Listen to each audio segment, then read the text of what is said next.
Hello, everyone. Thank you for joining me. I am your host, Gala Lawrence, your caregiving coach and author of Love Amplified: How Caregiving Reveals the Heart's True Capacity. Thank you for joining me today. I'm looking forward to the conversation we're going to have today. And it took a lot to get this conversation started. So I'm hoping you will tune in and that you would get a lot from it. The author I'm going to interview today is Karen Oke.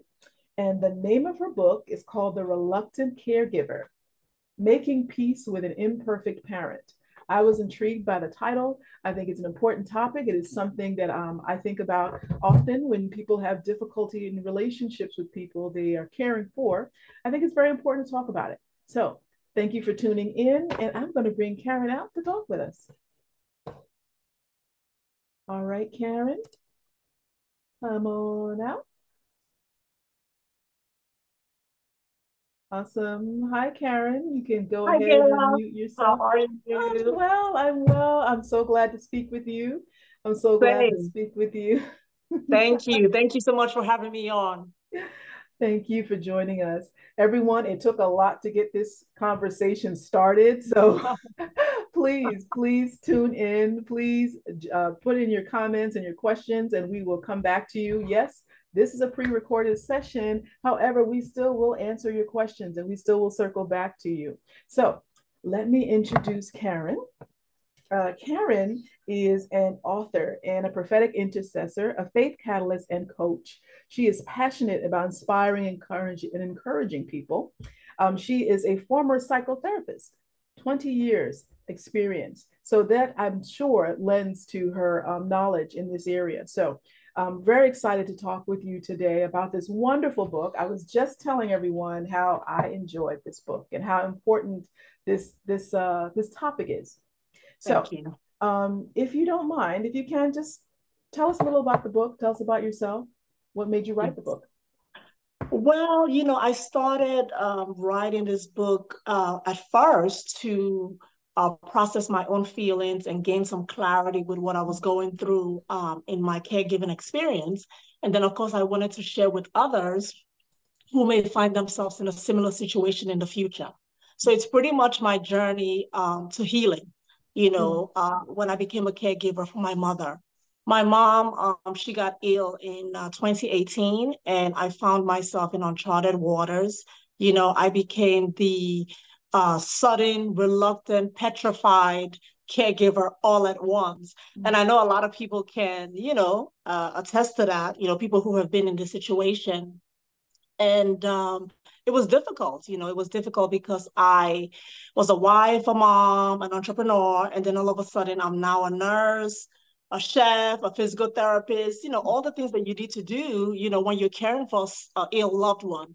And so I really wanted to, document my journey. And that's really what a big part of what the book is about.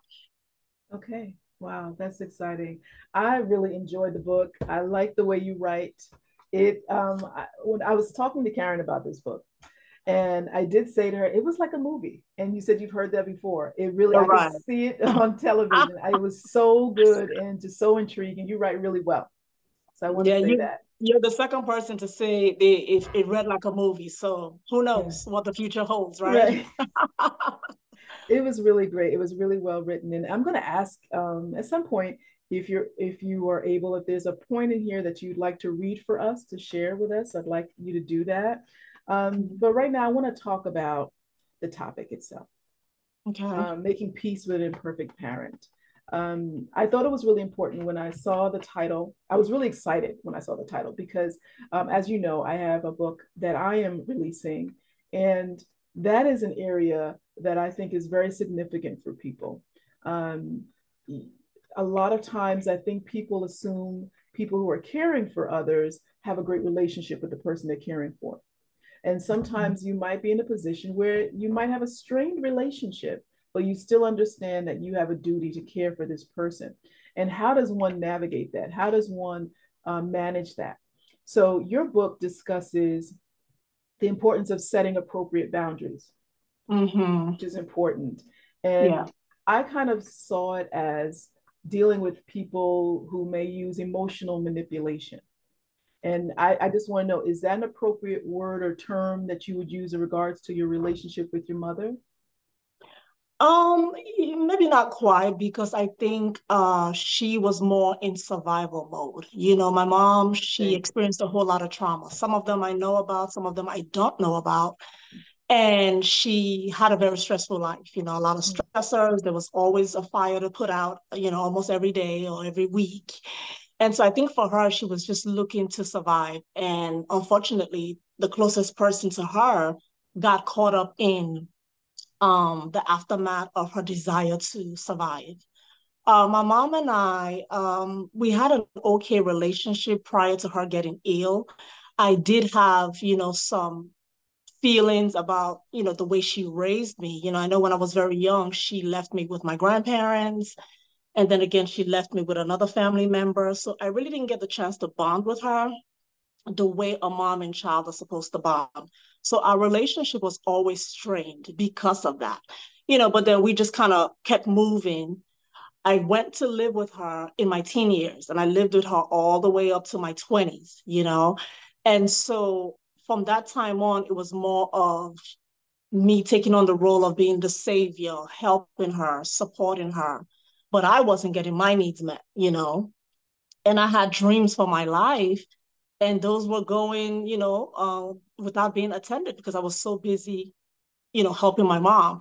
And so, yeah, I did have to eventually set a boundary for myself to choose myself. And it was very difficult. And the boundary that I had to set was to put distance between us. I decided to move. We were in New York at the time. I decided to move to Texas because I wanted my own life. I wanted to have a family. I wanted to get married. And the longer I stayed with my mom, fixing all her problems, taking care of her, my dreams were dying. And so that was the way I set my boundary. I moved away, and it wasn't out of anger or bitterness. It was just choosing myself, choosing myself and, paying attention to my needs and the dreams that I had for myself. And so even though I moved, I would still help her. She would still call. I would still try to put out fires from Texas all the way in New York. And so, boundaries are needed, to make relationships healthy or to, save yourself, you may have to set some boundaries. That's really important. That's really important. And um, what I like about what you share in your book, um, and how you went about doing that, you understood that you still had a service, right? You still had a responsibility to care for your mom. Mm-hmm. But the way you protected yourself didn't offend her. Do you know what I mean? Like there was a way Right, that you did it that was right. considerate of her, but protective of Exactly. yourself. Mm-hmm. Mm-hmm. And I see from what you're describing, you got to a place where when you say that she was more in survival mode than Mm-hmm. emotional manipulation, that is really important to indicate the difference for Right. people, because then it helps you to it helps you to see the person and see their need more than you Mm-hmm. see when you see The their behaviors, maybe, yeah. yeah, The negative yeah. behaviors. Yeah. Yeah, because I understand that I had to get to a point with my own mother where I saw her as a person before I saw her as a mother, Right. because that helps you to be more forgiving, Mm-hmm. right? Because you Mm-hmm. realize that, hey, this is a fellow human that has made decisions, that has, fell in love and didn't work and gone through the different traumas and the different pains and all those other Yes. things that all humans go through, and Mm-hmm. made mistakes. And you have to give some grace. You have to give some grace. And that was important. And I see that's what you did with your mom. Exactly, exactly. And so when we now got into the caregiving scenario, so she got sick, moved to Texas. I moved her down to Texas. I realized that a lot of these emotions I had not dealt with, and that's why I love the title of your book too, because yes, caregiving is one of those situations that will show you your heart. It will reveal what is in your heart. And I wasn't prepared for that. And so as I would go about my caregiving duties, I started to see that I was irritable, angry, just intense, very intense and very frequent. And so I said, you know what, something is not right. And the people around me, like my husband, he would say, you and your mom need to work on your relationship. And I'm like, what are you talking about? We're fine. Mm. But when I decided to pay attention to those emotions, it led me to understand that, you know what, you have not forgiven your mom for abandoning you, so to speak, or neglecting you or failing to meet your needs. And so that's really the first step, is the awareness. Wow. And a lot of times we think we're moved on. We think we've moved on because we're moving on with life activities, but there's a difference. Mm. You could be moving on, taking care of your mom, doing everything, but you still have a whole lot of resentment in your heart that you need to pay attention to. And there's a quote that I love from Sigmund Freud. He talks about emotions that we don't deal with, they never die. They are just waiting for the right circumstance to come out. Mm. And that's exactly what happened to me. So these painful emotions or negative emotions, they do need to be attended to intentionally. Mm. And that's what I had to do. That's what I had to do. I had to, as uncomfortable as it was, go through these painful memories, address these painful feelings to get to the root of the problem. And sometimes we don't like to pay attention to the negative emotions, the Mm. uncomfortable ones. Yes. We like the good ones, but the Yes. bad ones tell us a lot of information about ourselves, Mm. just like the good ones. So Wow. that's really what I had to do. And I got to the root and the conclusion that, you know what? You have not forgiven your mom for a lot of things, and you need to work on that. Because how do I take care of my mom, or how does any caretaker take care of their loved one with all this bitterness? Number one, it's not good for your own health because it's physically stressful already. And now you're adding emotional, toxic emotions on the inside. It's almost like a recipe for disaster for the caretaker. Mm. So I think it's very important to work on any feelings, any unresolved emotions that you may have towards the person that you're caring for. Wow. Wow, that's heavy. Um, I can't even imagine. So you're going, all right, so you're going through this and you're trying to deal with this as you are helping her. Exactly. So how are you navigating that? What does that feel like? What did that look like for you? It was difficult because I had to do a lot of that work on my own. And sometimes when you're caring for someone who's ill, depending on what kind of illness they have, some people are caring for people who have dementia. Mm-hmm. Some of them may not remember what they did or Mm-hmm. what all happened, so a lot of times it's just you processing and working through things. Now, my mom had periods where she was able to say, you know what, I'm sorry, and another time she said, I could not handle being a mom, So she Wow. was gaining her own insight too, as I was going through, realizing some things about my own self and our Mm-hmm. relationship. I don't know how she did it, but she would just kind of maybe notice the way I was reacting. Maybe she felt, the anger or the irritability. And Mm-hmm. she would say certain things like that. But some caregivers may have to work on all of this without an apology or Ah. without any help from the loved one because they don't remember or they don't even want to deal with that, or they're too sick and stressed out to even be worrying about your emotions or things like that. So it was really me. Just I did a lot of journaling, reflecting, talking to trusted people, praying, Mm-hmm. talking to some family members to kind of put the pieces together and come to acceptance. I had to realize, you know what, my mom did the best she could with what she had. Like you said, she's a person first. Before she became a mom, Mm-hmm. she was a woman, a person. She probably went through a Yep. whole lot. Mm-hmm. And that's going to affect how you parent and what emotions you have left to give to anyone. So I had to come to acceptance, and that's where the forgiveness was able to come in. The final step, the forgiveness was able to come in. Now, forgiveness is a process, right? Mm-hmm. So it's not like, oh, overnight. You have to choose to keep forgiving, to keep moving on from the situation. And that's what I had to do. Wow. Wow. Um, whew, okay. That was a lot. That was a lot. That was very Yeah, heavy. yeah, it is. So I'm going to pause right there and just encourage all of those who are watching that you please, if anything that was just spoken resonated with you, put it in the chat. let us know if with an emoji or some words. Just tell us how you feel about what you just heard, if anything resonated with you. Wow, that was really heavy. So Mhm. I love how you manage that, because though you say it so well and so eloquently, I know it wasn't pretty to do it. Mm-mm. Right, Mm-mm. right. No. Now, do you have siblings? No, I'm an only child, actually. You're an only Yeah, I'm child. an only child. Wow. Yes, yes, yes. Wow. Wow. Okay. Okay. And so Mhm. your mom, and see, and that's another thing, like dealing with the fact that, wow, I'm only one child, and you're saying that it was hard to mother one child.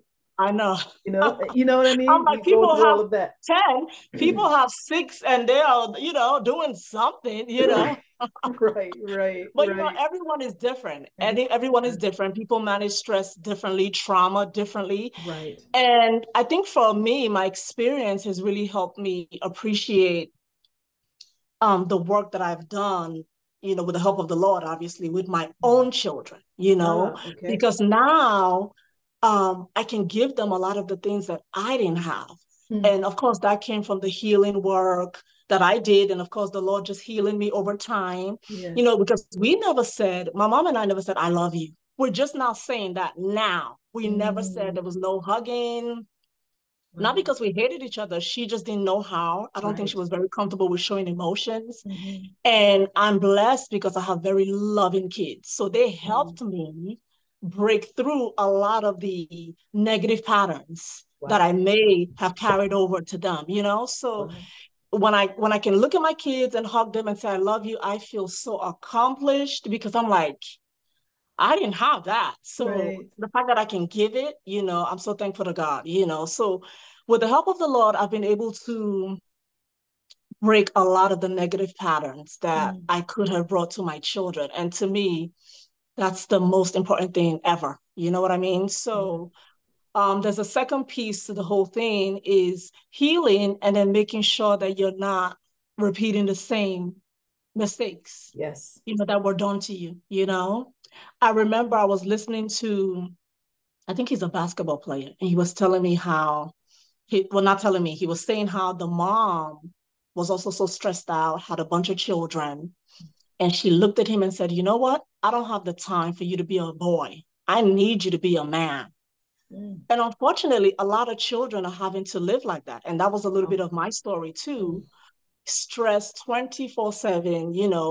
And he had to grow up pretty quickly, taking care of siblings, being the husband to the mom and, wow. whatever she needed. Mm, And that can affect you, and that can also affect, your children when you have them if you're not careful and if you mm, don't put in the work. yeah. Yeah. Wow. Okay. Okay. Well, as you have experienced, and I've experienced, and all those caregivers who are watching have experienced, it can be an emotionally and physically draining uh, Mm, role to take in the mhm, family. How do mhm. you suggest that caregivers prioritize self-care despite the demands of their role? I think it really starts with a mental, kind of you understanding that, you know what, for me to do this and for me to survive it, self-care has to be, a part of the plan. Mm, Like you have to work it in because a lot of times we know we should be doing our self-care, but do we really do it? As right. moms, as whatever. Mhm. So for caregiving, it's really crucial because caring for a child and caring for an adult and a sick adult are two different ball games. And so I think you have to first of all get it in your mindset that yes, this has to be part of the plan, and you have to write it into your daily task, whatever, your daily Mhm. routine. And so for me at that time, I was fortunate enough to have a personal trainer. And she would wake me up at 5 a.m. in the morning every day. We would go Ooh, train. As we're training, I'm using her for therapy too, because we're good friends as well. nice, nice. I like that. And so the exercise honestly got me through, gave me the strength because 5 a.m. train, then get up, make my mom's breakfast, give medication, get my kids ready for school. One person cannot do that. It is a lot. So Right. for me, exercise at that time really got me through. Then, of course, my own personal time with the Lord, talking to trusted people, venting, and all of that really helps. So for caregivers, you have to make it a priority. You can kind of get away with it in other situations, but in caregiving for an older person, a sick older person, it's a must. So it has to be worked into your daily routine. Yes, that is And so whatever they important. choose, whatever's comfortable for the caregiver, because your caregiving practice should be something realistic and Mhm. something that you can easily do. You know what I mean? Okay. And so you have to make sure that it's something that you're actually going to do and something that you enjoy.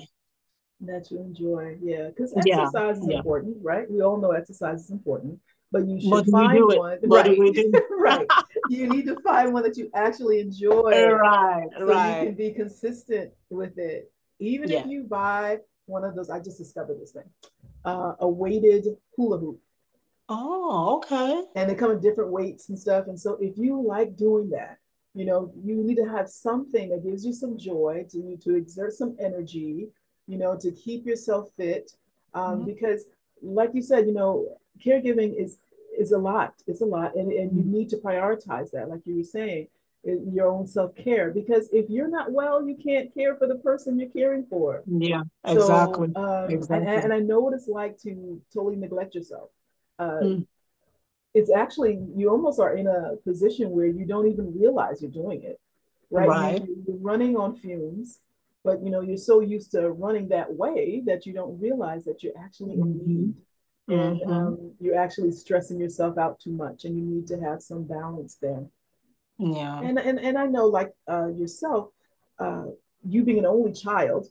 Now, since you were the only child, though, were you the only caregiver? Was there another family member that was willing to help and pitch Well, in? I was the primary caregiver 90% of the time. I did have some of my mom's siblings who would, maybe once in a month or so come with food or something like that. They're Okay. older too, so Ah, it's only so much they can do. But I was really the of course. primary caregiver. At a point, I tried to get an in-home aid. Okay.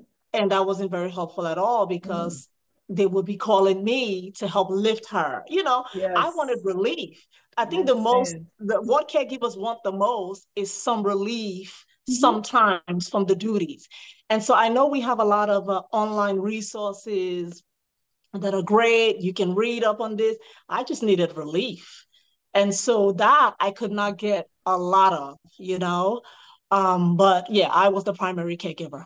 Yeah, and I asked that because I wanted to segue into what you were just um, going to expound on, which is about having relief and release, a respite. And this is a real thing. This is what I say to people who might be a family member or a friend of a caregiver. You may not be the one who wants to change the diaper or and clean the dentures. It may be hard for you to do that, but Mhm. you are Mhm. able to help the caregiver themselves. You're Right. able to step in and give them a few hours away. You just sit with their loved one and do what you can. You can care for the caregiver, whether you support them financially, whether you support them by showing up and giving them a few hours away on their own to get some quiet. There Yeah. are ways that we can all help caregivers and Mhm. support them. Absolutely. Absolutely. Yeah. Right? Yeah. That's great. That's great. Now, I Mhm. would love to read a portion of your book if you don't mind. Sure. If you could share a story or an example from your book that illustrates the process of the healing journey that you went on for individuals so they could kind of see what that looked like for you. Yeah, I just actually posted a nice excerpt from the book. Okay. And now I'm trying to, let's see. Okay, so I can read this part right here. It says, I have said a lot about, it's on page 73. I have said a lot about forgiveness in the previous chapter, but I cannot end this book without giving a final word about forgiveness. Mm. For many of you, forgiving your mother is a day-to-day struggle. You must forgive her not because she deserves or asks for it or says she's sorry. She may never admit the things she's done wrong. She may not even remember them. Forgive mom because God has forgiven you. Remember, forgiveness is a decision you make. It's not a feeling. When you don't forgive, you carry the weight of the offense. Your mother may have all kinds of issues for various reasons, but why should you carry the weight of her issues? Refuse to remain in the womb of your mother's issues. Forgive and cut the umbilical cord that has been nourishing you from the placenta of her bitterness and unhappiness. Mom may have had issues, but they no longer have to be yours.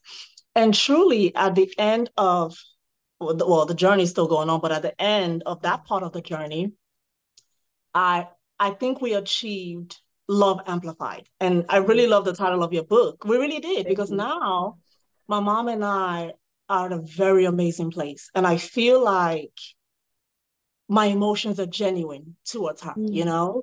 Yes, And yes, now she's like the mom that I always wanted. You know, she's very caring yes. about me, thoughtful about me, concerned about me. Mm. And it's not all about her, and, helping her. So at the end of the whole experience, we are like besties right now, and I just never thought that that would happen. So for me, my advice to people who may be, caring for someone that they have issues with, there's always hope. There's always hope. You have to be open to it. You have to do the work, and things can improve. So now she's in a situation where she really can't help me physically, but Mhm. at least the emotional part I cherish the most. And when I think about my life now, I feel like, you know what? Even though she wasn't the best in some areas, she did give me the best of her. Yes, And I to like me, that. hey, if you can give me the best of you as a I parent, like that. you have done a pretty good job, because she introduced me to God. Mm. She introduced me to faith, to prayer, and I will cherish that forever. And a lot of the things that I'm doing now, I'm realizing she already did. Like books, she would write mini books. She would, Oh, do prayer gatherings. So she's really my greatest inspiration. And who knew? Because back then, I would always say, oh, well, I don't want to do it like my mom, or I don't want to be like my mom. Now I'm like, wow. wow, I'm kind of like my mom in the good Wow. ways, Right, you right, know? right. So that's amazing. And I'm very grateful for that. Oh my goodness, that is awesome. That is Yeah. awesome. Now you heard her read an excerpt from her book. I told you it was good. I Thank told you it you. was good. That was really Thank good what you you. just read. That was really Yeah. good what you just read. We did have a question Hmm. that was posted, and I think you pretty much answered it. It was asking, the question was about a spiritual key that is needed for a reluctant caregiver to Okay. walk Yeah. in forgiveness. Yeah. And Mhm. what is your thoughts on that? I would say mercy, really. Mercy. Because when we think about how merciful God is towards us, the grace he extends to us, the Mm-hmm. many times he's forgiven us, I think it's only right that we should extend the same mercy to other people, Yeah, whether it be a parent or, a sibling, I think that mercy is a key that can help us, be better able to forgive other people. I love it. I love it. I Mhm. love it. I love it. I agree. Mercy. Yeah. Yeah. Mercy. Yeah. Mhm. Yeah. That's awesome. Well, Karen, I want to thank you Thank you. for joining us today. This was fantastic. I really, really am glad you were able to join us today. Thank Everyone, you. I thank you for joining us, for listening in. Please click the link to purchase her book. It is available on Amazon. Is that correct? Correct. Okay, it's available on Amazon. Please purchase the book. You will not regret it. It is a really good read. You're going to enjoy it. That is it. Thank you for joining us, Thank Karen. you so much. Thank you for having me, Gayla. Thank you so much. All the best to you.